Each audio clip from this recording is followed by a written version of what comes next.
तब तक यहाँ से आपस में जाएंगे। कुंद्र ऋषि ने बोला कि रावण का दूत तेरे कहना भी ठीक है, रावण को राज्य में बसे हैं, रावण जो कहेगा वो काज करना पड़ेगा।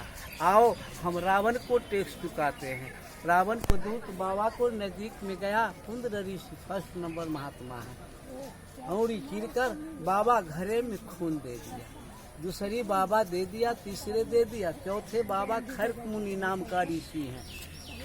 वो बाबा ने समझाया, रावण के दूत मेरी बात को सुनो, एक घड़ा ढक्कन लगा देता हूँ बंद करके, तुम्हें हम ये घड़ा देता है।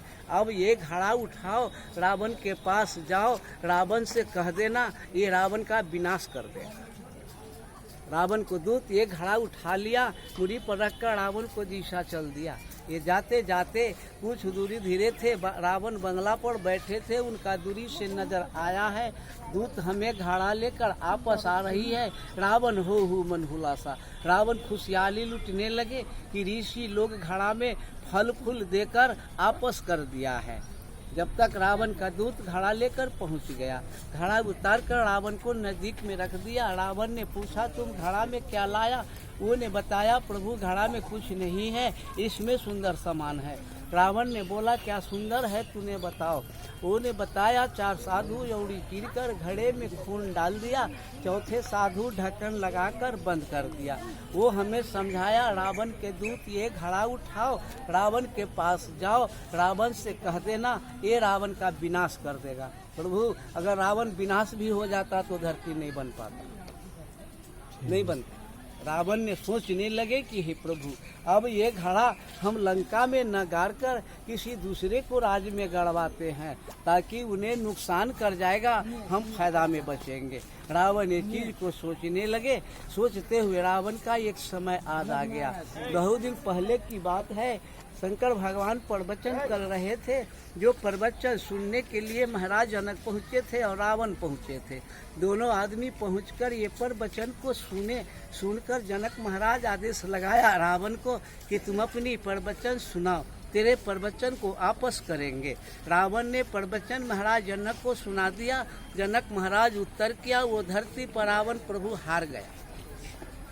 जब रावण हार गया तो महाराज जनक से सवाल लगाया कि महाराज जनक, एक सवाल तुमसे हम देता हूँ कि आज के युग में हमसे बड़ा कोई पंडित नहीं है, न कोई बड़ा ज्ञानी है।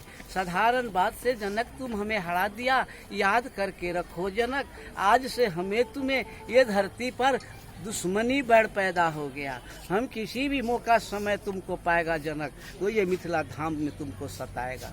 आज प्रभु रावण का याद आया है, ये ऋषि का शराब का घड़ा ये जनक को राज में गड़वाने का रावण का याद आया है। यही धरती है प्रभु, ये तालाब की कोना है।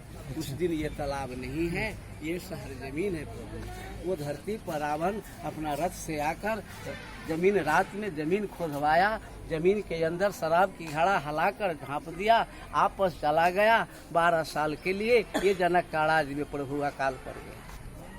जब ने अकाल पड़ा तो पूरी प्रजा अन्न बिना पानी बिना विदाई हो गया। कुछ प्रजा बचा महाराज जनक से, महल जाकर बोले कि हे प्रभु, इतनी बड़ी तेरे ये मिथिला राज है, आज तक ये धरती पर वर्षा नहीं हुआ, अनाज नहीं हुआ, सारा पब्लिक अन्न पानी बिना विदाई हो गया।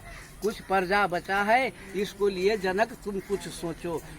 ये धरती पर कोई यज्ञ करो, आकाश से बारिश उतारो, पृथ्वी से अनाज उपजाओ, प्रजा का जान बचाओ, मिथिला धाम का आगे बढ़ाओ, नहीं तो मिथिला धाम का नाम पस्त हो जाएगा, नहीं कोई जान पाएगा। प्रभु महाराज जनक कल जोड़ कर बोला, हे प्रभु, अवश्य आपकी बात सुनकर बहुत बड़ा तकलीफ दर्द मेरे हो गया, कल से आपकी बात का पालन करेंगे। कल होकर महाराज जनक अपने राज में घूमकर प्रभु जग पूजा शुरू कर दिया। ये जग पूजा करते हुए महाराज जनक को 2, 4, 5 साल बीत गया, लेकिन आकाश से बूंद प्रभु नहीं आया। महाराज जनक जग कर रहे थे, जो जग में आकाशवाणी आया है, महाराज जनक लाख तुम ये जग करते हो, लाख पूजा करते हो, तेरे राज में बारिश नहीं होगा। महाराज जनक को ये बात सुनकर और मन बहुत दुखी हो गया।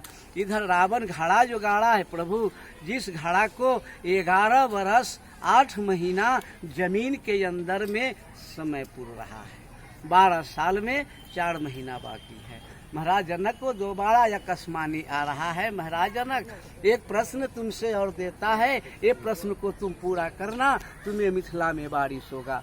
महाराज जनक कल जोड़ कर बोला, हे प्रभु, आप जो आदेश दीजिएगा पालन करने के लिए ये धरती पर महाराज जनक हाजिर है। अन्य कस्मानी आया